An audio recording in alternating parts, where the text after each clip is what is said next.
What's up, YouTube? So today is day one of sabers full cutting. Getting my text messages, so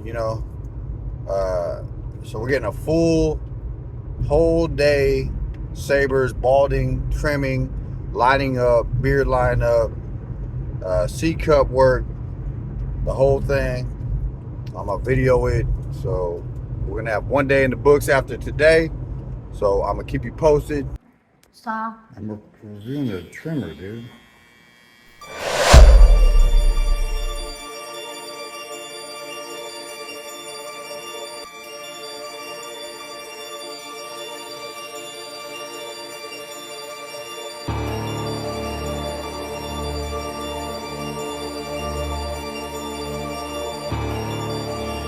A little hurt.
What's up, YouTube? So I've had the sabers for 2 weeks now, and I have the most extensive review that I've ever had on my channel.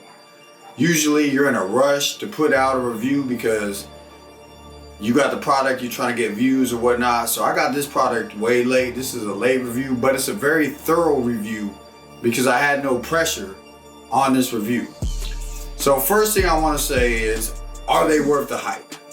The answer is yes. Are they perfect? The answer is no. But there is only slight problems with it that are very minor. So let me go into the power. The power of the trimmers are on par with other trimmers. I can't really say if they're more powerful or less powerful than any of the new trimmers that came out because they're heavy metal and they don't vibrate much. So it's hard to really gauge the power. I had no problem balding anyone out or lining anyone up. Do they seem a little bit underpowered compared to like a Instinct or something like that? I wouldn't say they're the most powerful trimmers in the world, but they're very suitably powered for all aspects of barbering, whether it's balding and lining up. The blade. This is the most important part of the trimmer because if your blade sucks, nothing else matters. And the blade on this is probably the best blade that I've ever used, if not on par with the Gold FX blade. It's very easy to adjust. Although I do not like the black on black, the cutter blade and the comb blade are black, so it is harder to gap it. Minor complaint, maybe if one was gold, that'd be a little bit easier. But when you're looking at it to line it up, it takes a little time. Although this blade is very forgiving, so it's a very soft blade to the skin. So even if you get it real close, I had no problem with any irritation with children, adults, fair-skinned people, anything like that. The blade was fantastic. The C-cup work around the edge, sharp on both corners, no irritation. Very minute drag when I first got it. It was a little bit rough, but then after I used it for about an hour, it seemed like the blades rubbed together and they got used to each other. The blade could maybe use like a slight nano coating on it to maybe make it slightly smoother. When you rub your finger across the tip of it, it's not the smoothest blade, but it's smooth. Now I'm being very judgmental on these trimmers because they're very good. So I say the smoothness is an 8, which is very good.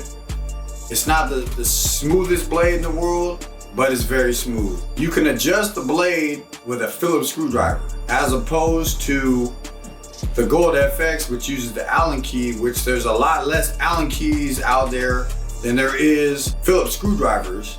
So I do like the fact that you can adjust the blade with a Phillips screwdriver. Ergonomics, I think that's the right word, of the trimmer are very plain, which they're smooth.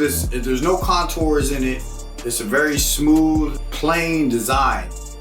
And it's a little bit heavy, so it is a little bit slippery. I would wish if they had a little bit of a texture on it somehow, or if it came with a rubber guard. These are also just minor nitpicks on what is an almost perfect trimmer.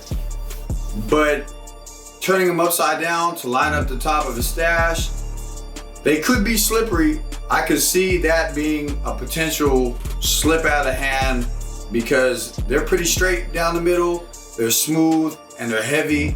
That's just something to note. Lining up with these trimmers, I think they have the best lineup blade that I've ever used. Probably better than the Gold FX or the DCL 2.0 blade, which I personally like.